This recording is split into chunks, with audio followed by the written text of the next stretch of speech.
ভাবুন তো একটা পরিস্থিতির কথা। মাঝরাতে বা ভোরের দিকে হঠাৎ একটা ফোন কল এলো। সবচেয়ে ভীতিকর মুহূর্ত। একদম। হাজার হাজার মাইল দূর থেকে আসা সেই ফোনে জানানো হলো খুব কাছের একজন মানুষ মারাত্মক আহত। সে নিজেই নাকি নিজের ক্ষতি করেছে এবং তাকে এখন হাসপাতালে নেওয়া হচ্ছে। মানে এমন খবর শোনার পর যে কোনো মানুষেরই তো পৃথিবী উল্টে যাওয়ার কথা। ঠিক তাই। আর স্বাভাবিকভাবেই তখন প্রথম যে প্রশ্নটা মাথায় আসে তা হলো ঘটনাটা ঠিক কখন ঘটেছে। হ্যাঁ, সময়টা খুব জরুরি। উত্তরটা যদি হয় এক্ষুনি বা ধরুন আধ ঘন্টা আগে, তাহলে সেটা একরকম। কিন্তু উত্তরটা যদি হয় ১১ ঘন্টা আগে, বাপরে, ১১ ঘন্টা! হ্যাঁ, তখন কিন্তু পুরো পরিস্থিতি এক লহমায় বদলে যায়। মানে ১১ ঘন্টা, প্রায় অর্ধেকটা দিন একজন মানুষ আহত বা অচেতন অবস্থায় পড়ে থাকল, আর কেউ একটা অ্যাম্বুলেন্স ডাকার প্রয়োজন মনে করল না। এটা আসলেই মেনে নেওয়া কঠিন। আজকের এই আলোচনায় আমরা ঠিক এমন একটা শ্বাসরুদ্ধকর ঘটনার গভীরে ঢুকতে যাচ্ছি। কেনেথ গাছির একটি রিপোর্ট এবং অন্যান্য তথ্যের সূত্র ধরে তানজানিয়ার জাঞ্জিবারে ঘটে যাওয়া এক মর্মান্তিক ঘটনা বিশ্লেষণ করব। একটি বিলাসবহুল ভিলা, স্বপ্নের মতো একটা প্রপোজাল, আর তারপরই সব শেষ। এই ধরনের ঘটনা আসলে যে কোনো ক্রাইম থ্রিলারকেও হার মানায়। বিশেষ করে ঘটনাটি যখন কোনো প্রত্যন্ত দ্বীপে ঘটে, মানে সম্পূর্ণ ভিন্ন আইনের একটা দেশে। ঠিক। এটি কোনো সাধারণ মৃত্যু নয়, একজন মার্কিন নাগরিকের ভিন দেশে মর্মান্তিক পরিণতি। আর এর সাথে যখন সোশ্যাল মিডিয়ার হাই প্রোফাইল লাইফস্টাইল আর পরস্পর বিরোধী দাবিগুলো যুক্ত হয়, তখন সত্য বের করে আনাটা আক্ষরিক অর্থে ঘরের গাধায় সূচ খোঁজার মতো হয়ে দাঁড়ায়। একদম ঠিক বলেছেন। তবে আমাদের আজকের লক্ষ্য কোনো চূড়ান্ত রায় দেওয়া নয়, বরং এই জট পাকানো সুতোগুলোকে সাবধানে আলাদা করা। ঠিক আছে, চলুন বিষয়টা একটু খুলে দেখা যাক। অবশ্যই। তবে থ্রিলারের মতো মনে হলেও আমাদের মনে রাখতে হবে এটা একটা বাস্তব ট্র্যাজেডি। প্রতিটি তথ্য খুব সতর্কতার সাথে বিশ্লেষণ করার প্রয়োজন। হ্যাঁ, তা তো বটেই। এই পুরো ঘটনায় যে দুজনের কথা বলা হচ্ছে, তাদের ব্যাকগ্রাউন্ডটা আসলে বেশ কৌতূহল জাগায়। মানে শুরুতেই একটা বড় ধরনের কন্ট্রাস্ট চোখে পড়ে। দুজনের জগৎ সম্পূর্ণ আলাদা। ঠিক। একদিকে আছেন ভিকটিম, অ্যাশলি রবিনসন, যাকে অনলাইন দুনিয়া চেনে অ্যাশলি জেন নামে। বয়স ৩১, আদিবাড়ি নিউ জার্সিতে হলেও থাকতেন অরেগনের পোর্টল্যান্ডে। এবং তার সোশ্যাল মিডিয়া প্রেজেন্স কিন্তু বিশাল। হ্যাঁ, ইনস্টাগ্রামে তার ৭০,০০০-এর বেশি ফলোয়ার। তিনি একজন লাইফস্টাইল, ট্র্যাভেল আর ফ্যাশন কন্টেন্ট ক্রিয়েটর। মানে তার জীবন ছিল একটা খোলা বইয়ের মতো। কোথায় যাচ্ছেন, কি পড়ছেন, সবকিছু একদম নিখুঁতভাবে সাজানো। একটা পারফেক্ট ডিজিটাল ইমেজ। ঠিক তাই। অন্যদিকে তার সঙ্গী জো ম্যাকক্যান। জোয়ের জগৎটা আবার সম্পূর্ণ ভিন্ন।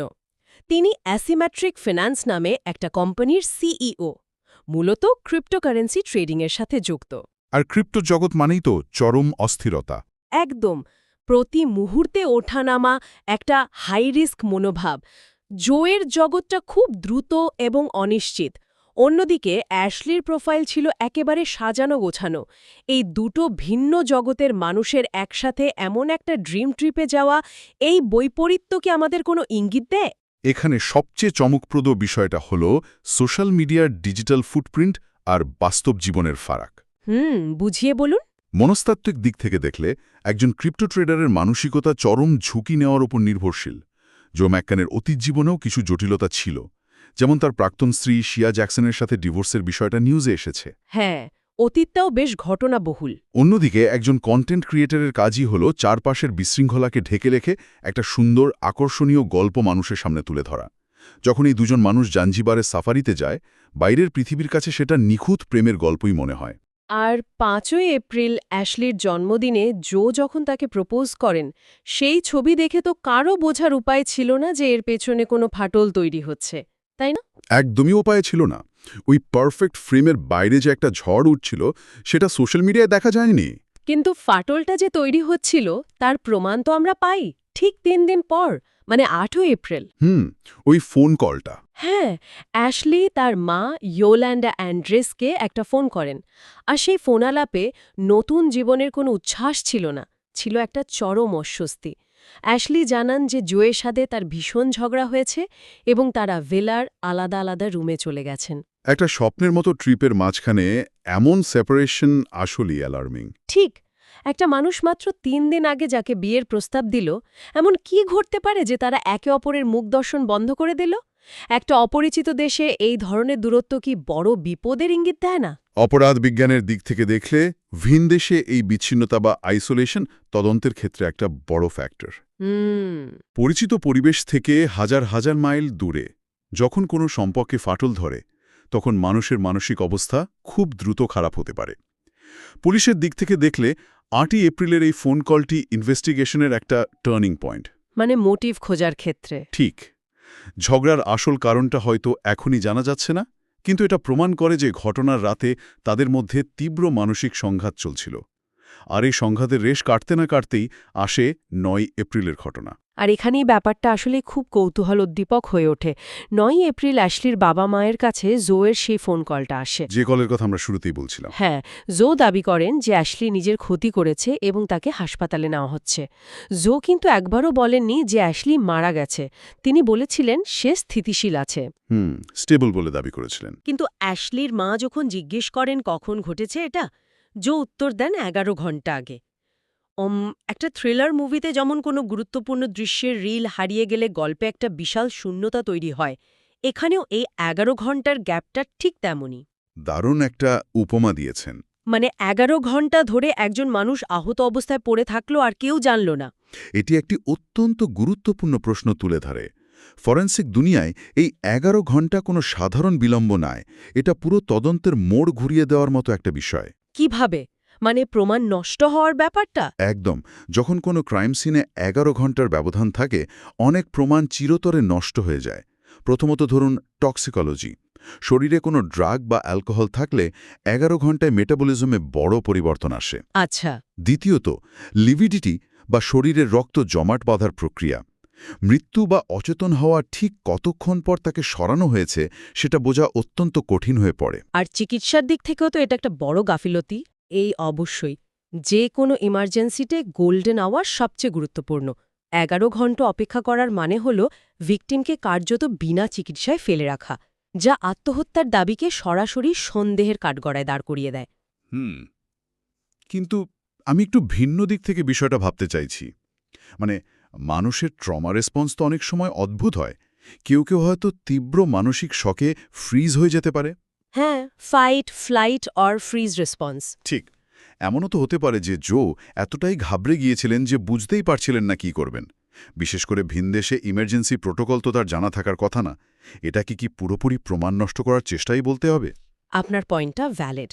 মানসিক শকের কারণে মানুষ অযৌক্তিক আচরণ করে, কিন্তু 11 ঘন্টা, অর্ধেক দিন ধরে সেই শকে আটকে থাকাটা অত্যন্ত অস্বাভাবিক। বিশেষ করে জোয়ের মতো একজন মানুষের ক্ষেত্রে একদম ঠিক ধরেছেন। তিনি পেশাগতভাবে একজন হাই স্টেক ক্রিপ্টো ট্রেডার, যার কাজই হল চরম চাপের মুখে দ্রুত সিদ্ধান্ত নেওয়া।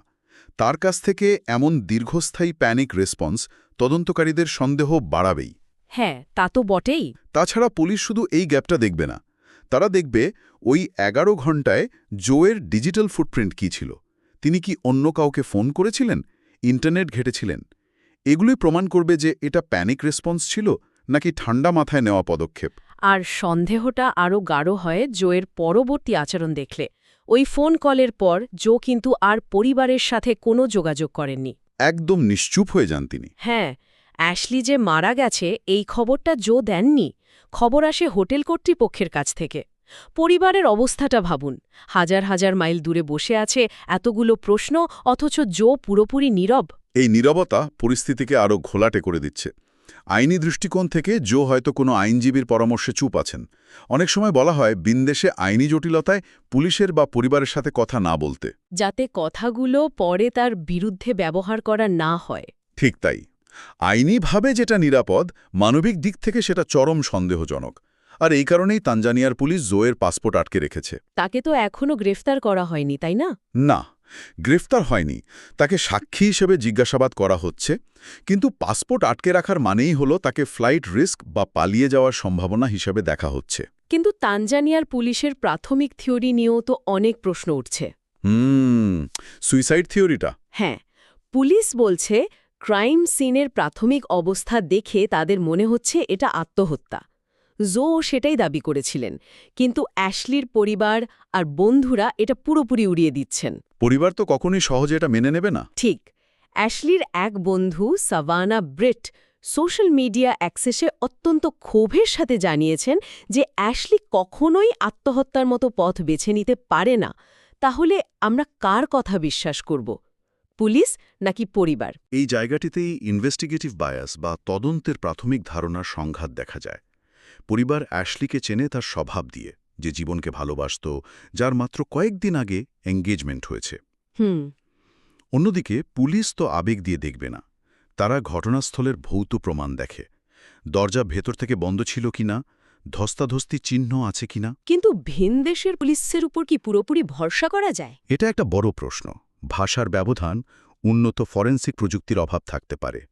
পুলিশ হয়তো সবচেয়ে সহজ ব্যাখ্যাটায় দাঁড় করাচ্ছে, কারণ বিদেশি নাগরিকের মৃত্যু তদন্ত যে কোনো দেশের জন্যই একটা কূটনৈতিক দুঃস্বপ্ন।